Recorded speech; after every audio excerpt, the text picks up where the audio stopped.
है किसी में ये हिम्मत कि आपने जातिवाद को तोड़ा हो?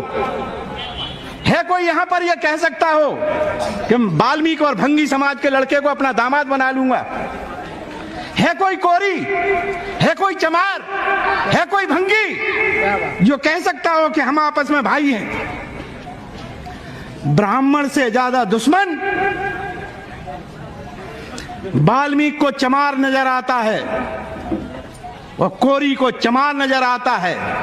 क्या इस को तोड़ सकोगे? अगर इसको तोड़ते हो तो लो संकल्प, लगाओ नारा जय भीम। नहीं लगा सकते क्योंकि बेईमान हम खुद हैं। इस देश में घृणा का बाजार किस स्थिति तक है? मैं नहीं कहता कि होली पवित्र थी या होलिका पवित्र थी। मैं मानता हूं, तुमने देखा होगा, तुम्हारे ग्रंथों में लिखा है कि होलिका एक गलत औरत थी। क्या सदियों से आज तक तुम उससे बदला नहीं ले पाए? आज भी नारी होली को जला करके कहती है मैंने अपनी बहन को जला दिया है, बहुत अच्छा पवित्र काम किया है। शर्म आनी चाहिए इस देश की उन नारियों को जो अपनी बहन को जला करके कहती हैं कि मैंने ये पर्व मनाया है। जो विद्वान इस बात को कहते हैं कि रावण बहुत विद्वान था, उस समय का सर्वोच्च विद्वान था, शर्म आनी चाहिए इस देश के लोगों को जो इस बात को कहते हैं कि हमने इतने बड़े विद्वान को जलाकर राम के राज को लाए थे। ठीक यही काम डॉक्टर अंबेडकर और उनकी सोच को जलाकर लोग बाग उसी व्यवस्था को लाना चाहते हैं। विद्वता की इस देश में कभी भी कोई कीमत नहीं रही है। यहाँ चोर, बेईमान या ये कहिए कि असामाजिक तत्वों के नाम से धर्म बनाए गए, त्योहार बनाए गए, त्योहार गढ़े गए। यहाँ चोर और जुएबाज लोग बाग त्योहारों को मनाते हैं, उनके त्योहार माने जाते हैं। और तुम जो सबसे कमेरा वर्ग, इस देश का मजदूर और किसान जो सबसे ज्यादा जातियों में बटा हुआ है, उस समाज से पूछिए। आज किसान कहता है कि हम आत्महत्या करते हैं। किसने कहा था किसान से कि वोट देना जाति के नाम पर? जो खेल यहां इस देश में खेला गया, हमने 4-5 परिवारों को देखा है। उनके घर के नौनिहालों को जब 2 अप्रैल को मारा गया था, हो सकता है आप लोग सोचते हो कि हमने बहुत अच्छी अपनी शक्ति का प्रदर्शन किया था। ये तुम्हारा भ्रम है।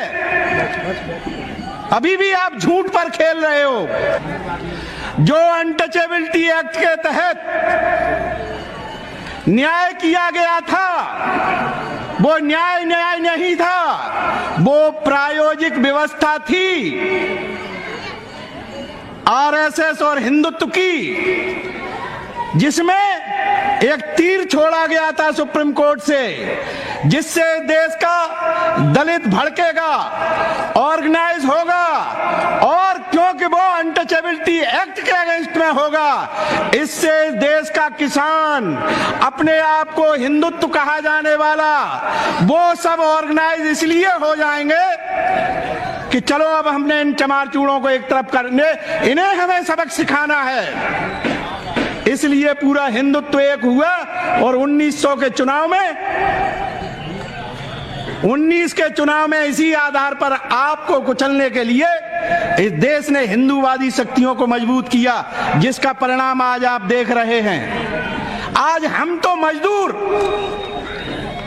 अपने आप में पीड़ित और प्रताड़ित समाज के लोग, हम अपने मान सम्मान की अभी कीमत नहीं समझते हैं।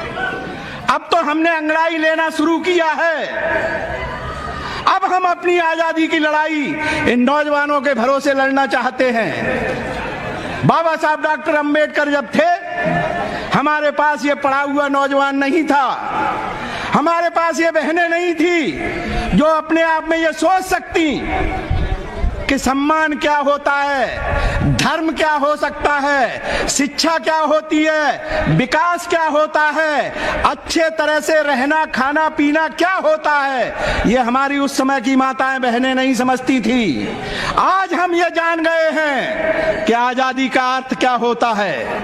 आज हम ये जान गए हैं कि गुलामी किस चीज को कहते हैं। तो अब तो हम ये अंगड़ाई लेकर के अपने संविधान को अपने सीने से लगा के 70 वर्ष तक जो जुर्म, अत्याचार और अपमान हम अकेले दलितों ने भुगता है, आज उस संविधान को लेकर सीने से लगाकर आज जो लोग कस्में खा रहे हैं भारत के संविधान की, आज जो पढ़ा लिखा वर्ग जिसमें ब्राह्मण भी है, क्षत्रिय भी है, वैश्य भी है, लेकिन वो संख्या में कम है, आज वो तैयार है कि अगर इस देश को देश रहना है, इस देश को भारतवर्ष रहना है, इस देश को आजाद रहना है, अगर इसमें आजादी से सांस लेनी है तो भारत के इस संविधान को जिंदा रखना बहुत जरूरी है। आज हम सुप्रीम कोर्ट से उम्मीद रखते हैं कि वह संविधान की रक्षा के लिए आगे आए। आज 4 जज सुप्रीम कोर्ट के कहते हैं कि इस देश का संविधान खतरे में है। उस पर कोई चर्चा क्यों नहीं होती, उस पर कोई मंथन क्यों नहीं होता? तो आम नागरिक तो सुन के कहेगा ही कि जरूर हमारे देश का संविधान खतरे में है।